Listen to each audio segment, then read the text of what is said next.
Бәрібір сізге қараған кезде Музарт деген топ еске түседі ғой, енді қанша жыл өнер көрсеттіңіз. Бұл сауал сізге бірнеше рет қойылған да шығар. Неге топтан кеттіңіз? Нақты бір жауабыңызды айтпадыңыз, дегенмен мен басқа жағынан қойғым келіп тұр. Сол кезеңдерді сағынасыз ба? Әрине сағынамын. Ол кезеңдер қайталанбас кездер ғой. Әр уақыты, әр минуты, әр секунды қымбат. Өйткені сол топқа жұмыс істеген уақытымды көз алдымда барлығы. Өйткені қолмен құрған нәрсе, болмаса дайын тұрған топқа барып кіріп, сол топқа кіріп жұмыс істеген емес мен. Өйткені мен өзім құрдым сол топты. Үшеуміз. Сондықтан да әрине ол күнді сағынамын. Балдармен осы 10 жылдықта, 15 жылдықта концертте бірге тұрып өлең айтқан кезде кәдімгідей көзіме де жас келді. Қайран күндер. Қанша уақыт, зымыраған уақыттай қанша уақыт өтіп кетті осы уақыт. Бірақ шүкір дейміз да, шүкір. Сахнада әлі біргеміз, өмірде де біргеміз, достығымыз да әлі бірге, қайғы, қуаныш бірге жүреді ғой. Соның барлығында біргеміз балдармен. Әркім әртүрлі пікір айтып жатты ғой сіздің кетуіңізге байланысты. Біреу ауырып қалды деді, біреу қырылысып кетті деді. Біреу ақша деді, біреу арақ ішіп кетті, біреу наркоман болып кетті деді. Мақсат деген жұлдыз болып, Мақсат бай кетті. Мақсаттың жылқылары көп екен, малы көп екен. Сон балдардың менсінбей кетіп қап деп маған мына жақтан келіп жатырды да, бірақ бетіме келіп ешкім айтпайды да, басқа жақтан келеді да, сол кішкене өкінішті болды да сол нәрселер. Ана ғайбат деген нәрсені адамға біліп, көзі жетпейінше біреуді жамандауға мүлдем сен қағың жоқ. Өйткені ол нәрсеге лайық болмаса, сол ғайбат өзіңе келеді. Бірақ қайсысы өтірік, қайсысы шын екенін сіз бәрібір ашық айтпадыңыз. Оны маған міндетті емес, оны ашық айту. Ол өз арамызда қалған нәрсе құпия болып қалады. Сондықтан да кетуім деген өзімнің жеке шығармашылығымда ары қарай өзім кетіп. Мақсат Базарбаев деген қазір Құдайға тәуба біледі. Бірақ сіз топтан кетсеңіз де біраз үндемей, тыныш кеттіңіз ғой, былайша айтқанда. Көпке дейін көрінген жоқсыз. Сізбен сол бір сұхбаттасқан кезде Музарттың концертінде сіз айтқан болатынсыз. Бәрібір қимастық сезімі болады. Егер де мүмкіндік болса, мүмкін кетпес пе едім. Қазір сол топтың ішінде болсам қалай болар еді деген сияқты.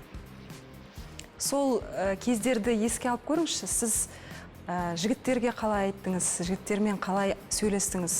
Мысалы, мынау менің соңғы сіздермен бірге ән шырқауым, бұдан былай сіздер бөлек шығасыздар, мен бөлек болам. Сол күн болсын, сол кезеңдер болсын. Өзіңізге қиын болған шығар, енді олар қалды, олардың өнері бар. Сіз бөлек кеткеннен кейін. Бірге жүрген кезде де уже біліне бастадық өзімізде кішкене.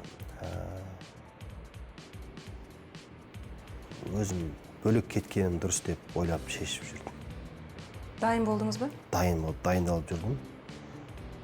Бір күнде шешілді да кеттім. Қанша уақыт қажет болды сізге осыны түсіну үшін?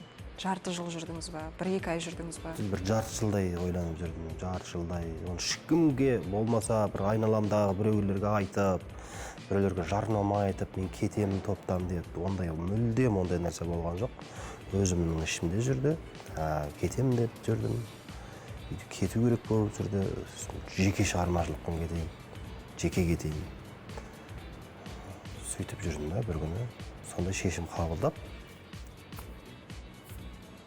Еншімді де алған жоқпын. Сіз енді сондай шешім қабылдағанмен көрермен бар ғой?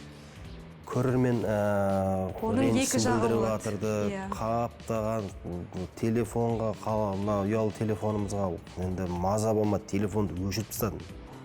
Онан кейін ауылға кетіп қалдым. Ауылда жатып, сақал өсіп кеткен, ауылда жүрдім. Не істейсің ауылда?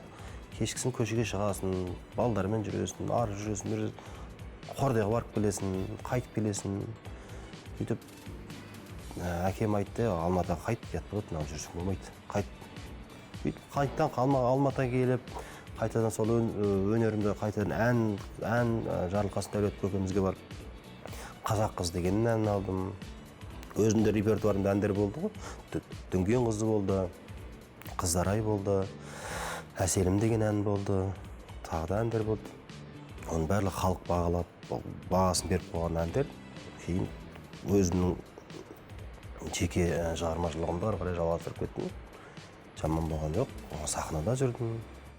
Жеке шыққан кезіңізде Музарттың репертуарындағы әндерді орындауға рұқсат болды ма сізде? Олардан рұқсат керек па маған? Енді сіздер бірге орындадыңыздар ғой, сіз жеке шығып кеттіңіз. Сол репертуардың әнін жеке орындауға мүмкіндік болды ма? Әрине, ол бірге айтылғаннан соң кейін айтылады, осы әнді айтамын мен. Кейбіреулер бар да, мысалы, топта өнер көрсет, жеке шығып кеткеннен кейін, жоқ, сен біздің репертуарға тиіспе, жазбаша түрде жазып алатындар бар. Жоқ, ондай нәрсе болған жоқ бізде. Ондай қолхат жазып, бұл ән осы топтың әні деген, ондай. Қолхат жазып алады ғой, мен репертуардағы 2 ғана айттым, Таңсыры мен Сенің көзіңді айттым. Өзіме ұнайды, өзіме келеді. Сосын кейін осы әнді балдарға айттым, осы әнді айтайын деп.